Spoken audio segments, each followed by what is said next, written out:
보험 사기 의심건, 보험가입 후 근접일자 청구권, 사고가 불분명한 사망사고건, 장애 청구권. 네, 안녕하세요. 소문보험금을 찾아드리는 손해사정사 드일입니다. 보험금 청구만 했을 뿐인데 조사가 나온다고요? 오늘은 보험사 조사 대응 방법에 대해서 설명드리도록 하겠습니다. 보험회사 조사 왜 나오는 거죠? 네, 그 이유는 보험회사가 보험금 청구를 받고 나서 이거 보험금 그냥 주기에는 조금 찝찝한데 라는 의문에서 시작을 합니다. 그래서 이 청구권은 고객에게 추가로 서류를 요청을 할 것이 아니라 보험사가 직접 조사를 진행을 하든지 위탁을 해서 조사를 내보내든지 해서 보험금 청구에 하자가 없는지를 확인하려고 하는 겁니다. 네, 우선 현장 심사를 나오는 조사자를 구분할 필요가 있는데요. 보험회사에서 직접 나오는 경우는 거의 없다시피 보시면 됩니다.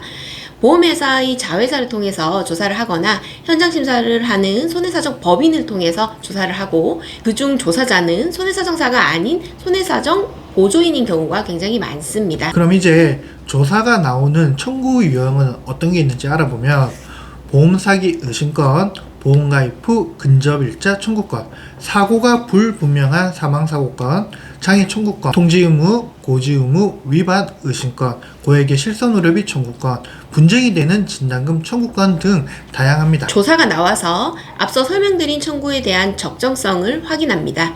이때 굳이 하지 않아도 되는 서류 작성 또는 진술로 보험금 부지급이 되거나 불이익을 받을 수도 있습니다. 조사가 나오게 되면 우선 의무기록, 사본 발급 동의와 위임장, 신분증 사본은 기본적으로 받아갑니다. 필요에 따라서 이 서류 세부에서 5부 정도를 받아가서 치료받은 병원에 내원하여 의무기록 등을 발급을 받아가고요. 정보공개 청구를 통해서 119 구급일지라든지 근로복지공단의 서류 등을 추가로 발급받아갑니다. 청구 후 조사가 나오면 위에 기본적인 서류는 동의를 해주셔야 하고, 미동의 시에는 보험금 지급이 보류가 될 수도 있습니다. 네, 여기서 중요한 것은 의료자문 동의서인데, 우리가 청구한 진단을 다른 의사에게 재자문하겠다는 동의를 받아가는 서류입니다. 이 서류도 필요에 따라서 동의를 해줘야 할 수도 있습니다. 그런데 현장 심사 나와서 우리 고객의 얼굴을 보자마자 동의서에 서명하라는 것은 잘못됐다고 저희는 생각합니다.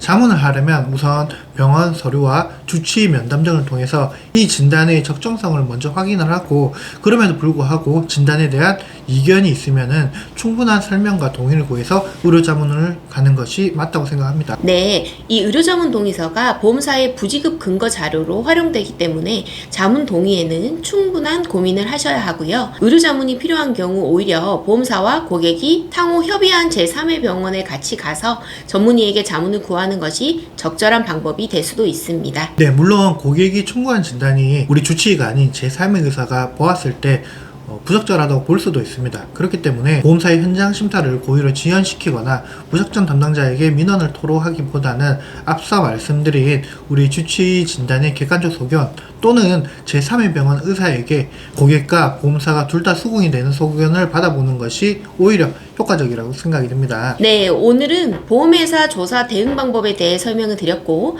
더 궁금하신 내용이 있으시면 저희 카카오 채널이나 전화로 문의 주시면 되시고요. 저희 채널 구독하셔서 더 많은 정보 얻어가시길 바랍니다. 오늘도 시청해 주셔서 감사합니다.